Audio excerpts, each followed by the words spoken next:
This video is going to be looking at data. So we're going to be looking at all different types of data we have in psychology for quantitative, qualitative, primary data, secondary data, the different forms that these come in. We also got to know a start towards the mathematical side where we've got mean, median, mode, we've got standard deviations. So there are a lot of little tiny topics that we're going to be covering in this video. So the first thing we're going to look at is qualitative data. And qualitative data is basically descriptive data. And it's usually a lot harder to analyze than quantitative data, which is numbers. So by descriptive data, we mean things not in numerical forms. So it could be things like diary accounts, open-ended questions from a questionnaire, unstructured interviews, unstructured observations. So things where we're going to get an awful lot of writing back. So qualitative data looks at the quality of the written data that you're getting. And that information could be anything in psychology. It could be the attitudes of certain people. It could be their beliefs on a certain topic. It could be written information about how a little child is behaving in a daycare centre. Whatever it is, it's descriptive data, usually about attitudes, behaviours and beliefs. And the thing about qualitative data is that it has an awful lot of real world meaning. Because we can get an awful lot of insight into what someone believes or an insight into how someone's behaving, because there's a lot of information about it, then we usually end up getting a real idea of that particular person within the real world. So if we're going to evaluate qualitative data, then the major difference between this and quantitative data is that we get a lot more detail. Because we're looking at people's beliefs, attitudes, and descriptive information, then we're going to get a lot more detail with this type of data. However, because we've got all of that detail, it becomes a lot harder to analyse. It might take weeks to analyse diary reports. So if we're doing a study on children's aggression at home and we were getting mothers to keep diary reports, that diary report would be an example of qualitative data because they'd be writing down how their child behaves throughout the week. And as a psychologist, it's very difficult then to get, say we've got 100 mothers in this study, get all of their information and to analyse and work through all of these diary reports. And what can happen often with this type of data is we can get researcher bias. Because a researcher knows what they want to find, they've already got their hypothesis, they want to try and find a certain thing. They want to find that, for example, children that spend more time in daycare during the week will be more aggressive at home. So they're expecting to see more aggressive write-ups from the mothers of children who go to daycare. So they'll be looking through and they'll be picking out all the little parts in those children's mothers' reports. And that can result in researcher bias. Because it's harder to analyse, because it's harder to pick things out, researchers can generally pick out what they want to with this type of data.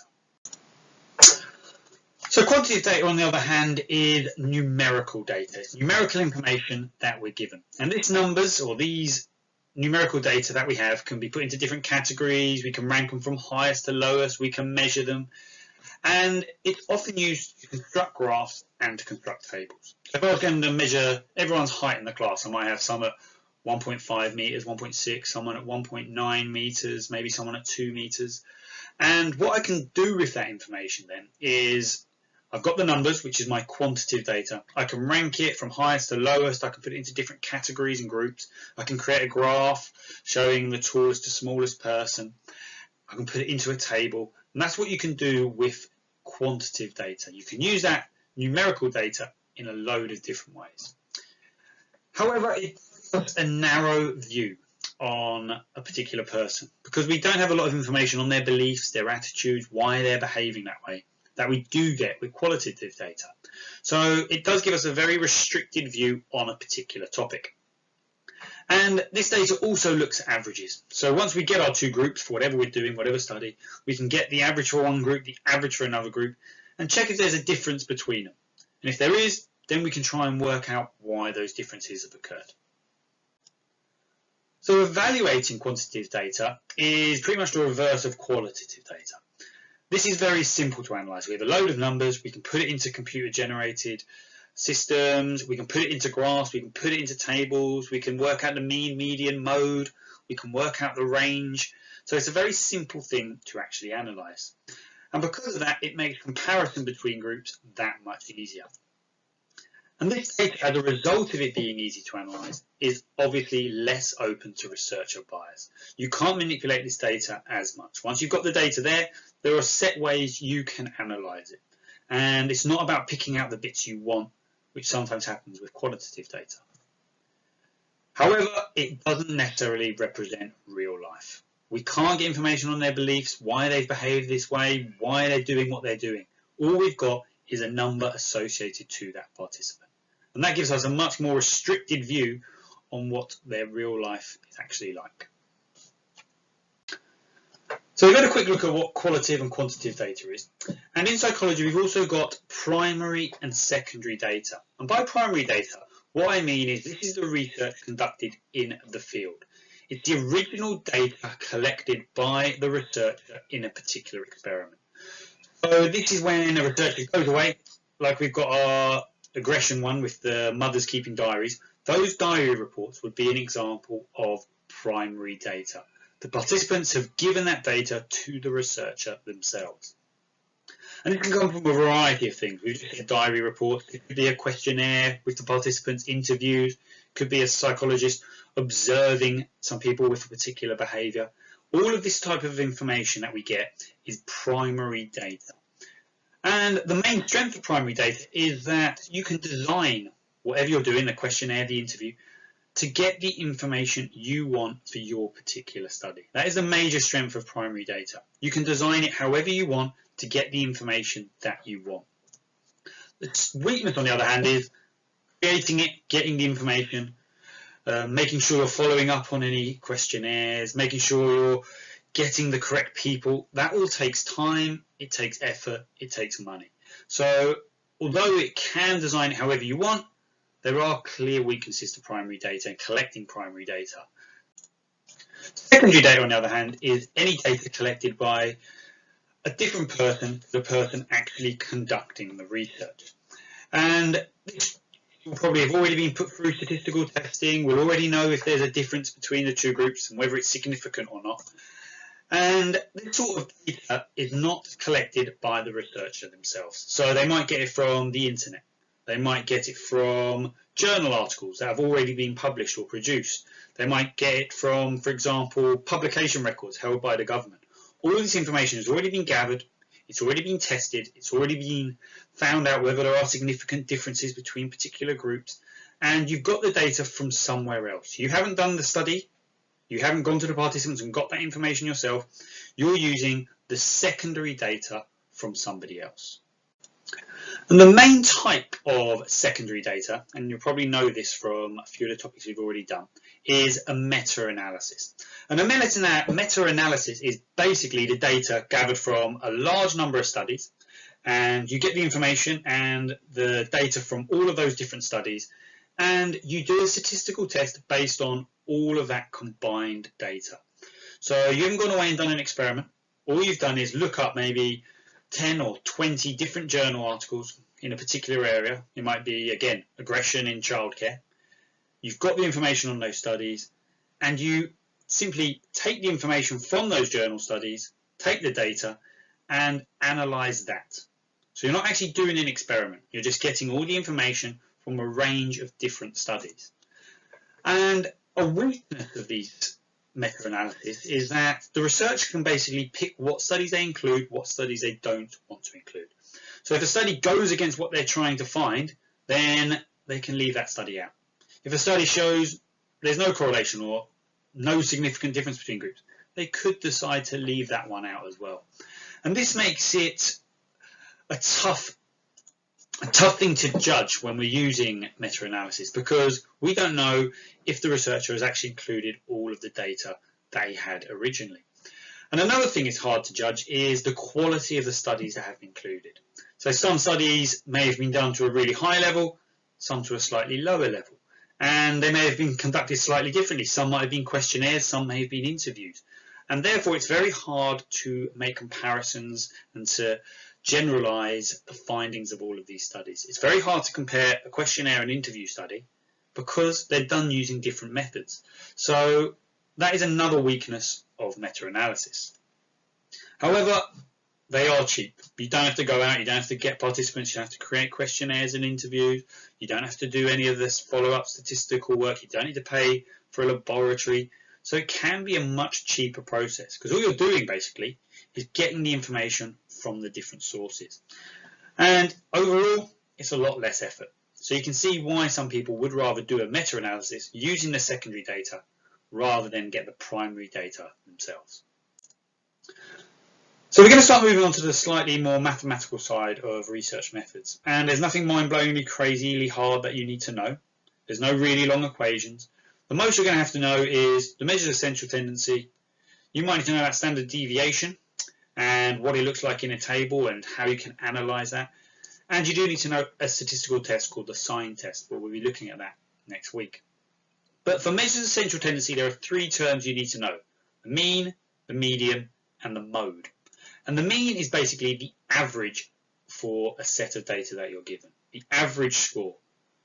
So if you added up all the scores and divided by the number of scores there are, you'll get your average. The median is the middle number. So if all the numbers were put in consecutive order, numerical order, then you find the middle number, that is the median. And the mode is the most common occurring number in that data set. So mean, median, and the mode. So we know this as well as the measures of central tendency. You've also got to know measures of dispersion. And dispersion basically means to disperse, or the spread of data. And there's two you need to know. The first one is the range of the data. So that would simply be taking the highest number and subtracting the lowest number from it. So that'd be the range of data, the difference between the highest and lowest number. The second one's slightly more complicated, and we're going to look at this in a bit more detail, and it's the standard deviation. And standard deviation is basically the average distance of every number or every score in the data from the mean. So how spread out is the data? If you've got a very low standard deviation number, it means all the scores are very close to the mean. If the standard deviation is higher, it means the results are more spread out. So it's really how much variation is there in the data. So higher standard deviation, the greater the spread.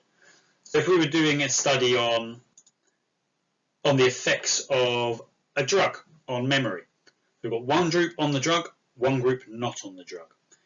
And we had results showing us that the same scores in both groups. Both had the same effect on memory, the drug and the non-control group. However, the standard deviation was a lot higher in the drug group. That means that everybody in this drug group was not affected in the same way. Some people would have responded really well and got really high scores on the memory test. Some people would have responded poorly and got much lower scores on the memory test. So there's a big spread of data in that particular group. Whereas the non-drug group had a very low standard deviation. Everyone responded in the same way to that drug. So you're going to have to know in an exam how to pick out the difference between a high standard deviation score and a low standard deviation score, and what those results actually mean. High standard deviation, the results are very spread out. Some responded well, some responded very poorly. Low standard deviation means everyone responded in a similar way. And we'll have a little look at an exam question to sort of clear this up for you if you're still not quite understanding it. So this is a typical exam question that could come up. And we've got two groups here. We've got one group who did a picture recall with a memory improvement strategy, and a different group who did a memory recall without any memory improvement strategies. So the whole test was about how many numbers they could recall. And one group had a memory strategy, one group were not taught this strategy. And you can see the scores are very similar.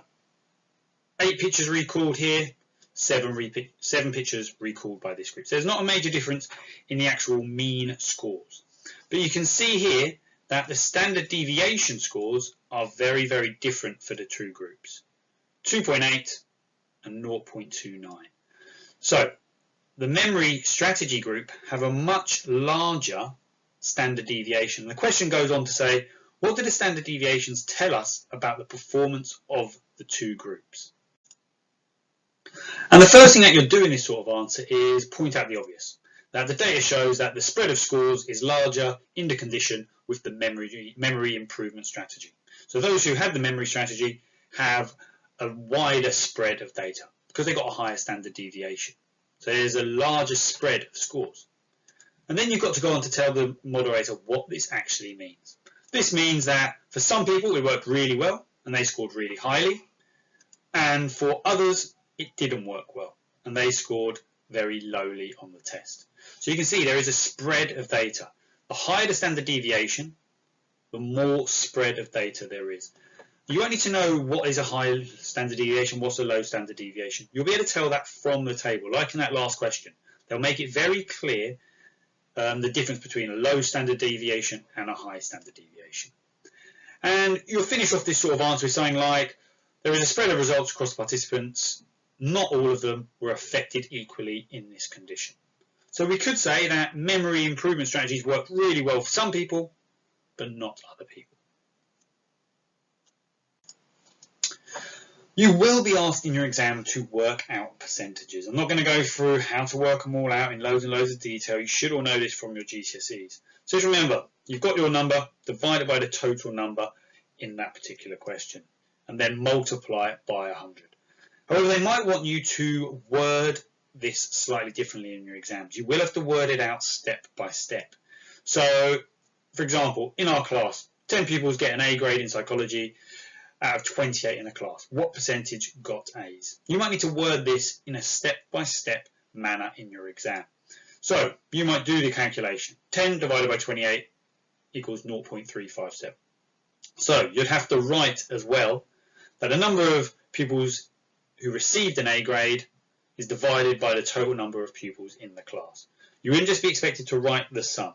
You would write the number of pupils who got an A grade, divide it by the number of pupils in the class. And then you multiply that result by 100 to express it as a percentage. So working out a percentage should be very basic. It should be quite easy for you. However, you need to be able to word that as an answer in an exam.